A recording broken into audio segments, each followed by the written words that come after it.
Well, let's talk to John Mair, former BBC producer, because, you know, once again, John, very good morning to you. We're back looking into why the BBC can't seem to get a grip on some of the people that work for them. Well, first of all, good morning from a middle-class man of a certain age, Mike,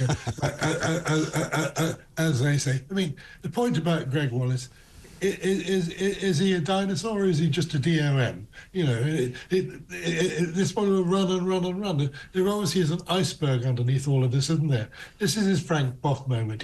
He's had it on television. He's a Barrow boy who's had 20 years of a good life. You know, big ego, and he's fallen off the wagon now. So, I mean, you know, I don't blame the BBC for this, by the way, because, you know, I think this is about a flawed individual, not about the BBC, and it's also about his production company. His production company have made a lot of money out of MasterChef. He's the golden goose. But isn't that partly the problem, though? Because in sort of relatively recent times, I suppose you would say, the last 20, 30 years, these production companies have become omnipresent, haven't they? The BBC have sort of lost control of an awful lot of their shows because they're produced and sort of packaged up as a done deal by outside production companies. Yeah, they are indeed, and you know, the BBC subcontracted to them, but they have a responsibility to have BBC values. So they should have taken Gregg Wallace aside long ago, because they filmed the series. After all, they know what he's doing on the set. They know everything. They should. You know, there is one BBC executive who did a 90-minute interview with him and told him off. But somebody from Banijay should have said, "Look, Greg, this is unacceptable. We have one more report and you're out." But look, let's credit the BBC for a change. Who actually did this? Who did? Well, I'll tell you why, Mike. Who did the story? The BBC News did the story. It was them who interviewed 13 people, including Kirstie Allsopp, and it's them who've got the evidence. So, you know, I'm not sure why Banijay wants to appoint a firm of lawyers. The evidence is all there. 13 women who the BBC has researched over the last few months who've complained about Gregg Wallace. So credit them. But you can't really give the BBC credit for investigating their own organisation. You know, 7 years after things were first complained about. 7 years, a long time. Well, you know, look, I give them credit for being independent and having not fearing their bosses and saying, we are going to investigate, we'll go where it follows us. And they did go where it followed them. It's them. But it took them a long time to get there, though, didn't it? It took the bosses a long time to get there, and now they maybe have questions to answer, you know, and the bosses of Banijay have questions to answer as well. You know, unacceptable behaviour is unacceptable behaviour. You know, he's a dinosaur or a DOM, and you've got to decide what he is and whether you're going to be paying him money or not. I mean, when you read the stories about how he was running through, you know, the set naked with just a sock on a particular appendage of his, surely in any other world of business, that person would not be working anymore there. HR would be in there like a shot, wouldn't they, Mike? I mean, it hasn't happened here for years. No, sorry. I mean, it doesn't happen. It just doesn't happen anywhere else. And it's just it seems to me that the culture of television in particular, and ITV's got the same problem, so I'm not just having a go at the BBC, but this kind of, you know, this star structure where, you know, the star is always right and nobody can ever mention to the star what's going on, whether they should be taught to behave better and behave differently. I mean, you know, it seems to me extraordinary that this stuff still goes on. Yeah, well, you know, talent is all in this, and you can't really touch talent. I mean, we have to just. My first job in television, Mike, was Robin Day's researcher. Yeah. Now, Robin he didn't run around naked, did he? I didn't see him as a sock in his appendage at any point. No. No. Thank God for that. But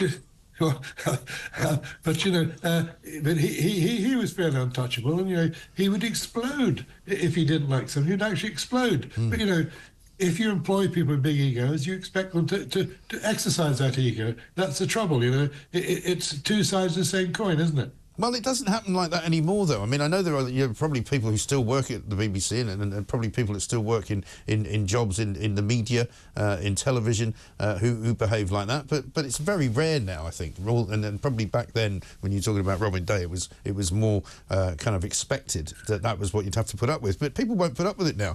And I mean, I'm just being told by my producer, I have to correct you, it was a 4-month Telegraph investigation which this week exposed those allegations that Wallace made sexually inappropriate comments. Huh? That's not true. The BBC were in there first on Thursday, and then the Telegraph followed it up. Okay. Well, if you say so. Sorry to disagree with you again. You're not disagreeing with me. It's just a matter of fact, really. But apparently, as a matter of fact, the BBC is BBC News who did the investigation, and the Telegraph then came in on it. Right. Have a look. Well, surely if Thursday. the BBC did it, everybody would have picked it up. If the Telegraph had it on their own, they must have done it themselves. So maybe there were two investigations, and I'll let you off with that. Well, but I mean, the bottom line is. The MasterChef show now surely should be cast adrift and just discontinued, shouldn't it? No, you'll find more talent. There'll be somebody else, you know. Well, why don't you come up with something new? Come up with a different idea. Do something else. Well, you know, this is the second version of MasterChef, remember, because they revamped it, because the Australians did it differently. I've never watched it. I can't say, you know, I've got any interest in it at all. I know, but look, I mean, MasterChef as a format will survive. Gregg Wallace, probably not. No. Back off to the dinosaur park of misogyny. And what about this? Should we have a look at Gregg Wallace talking on Instagram yesterday? Now, I've been doing MasterChef for 20 years. Amateur, celebrity and professional MasterChef. And I think in that time, I have worked with over 4,000 contestants of all different ages, all different backgrounds, all walks of life. And apparently now, I'm reading in the paper, there's been 13 complaints in that time. Now, in the newspaper, I can see the complaints coming from a handful of middle-class women of a certain age just from Celebrity MasterChef.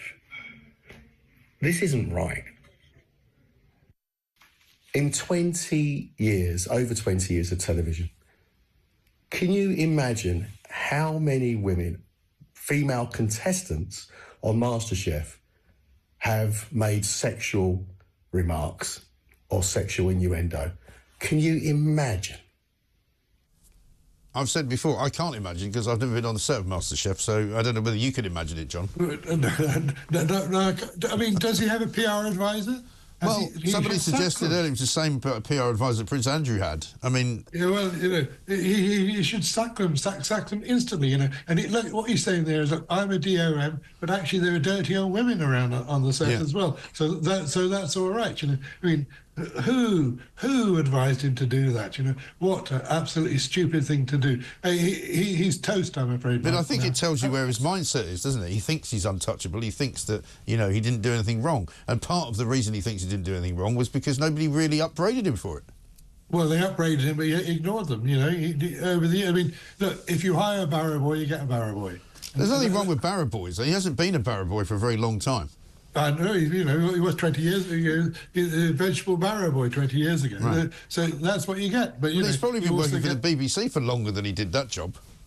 Well, this is true, but, you know, don't blame the BBC for this. Blame a flawed individual and also the people who were supposed to manage him, who are not necessarily the BBC, who were the production company, who were making money out of him. Yeah. Well, I'm still blaming the BBC, John, but thank you very much indeed. John Mair, a former BBC producer.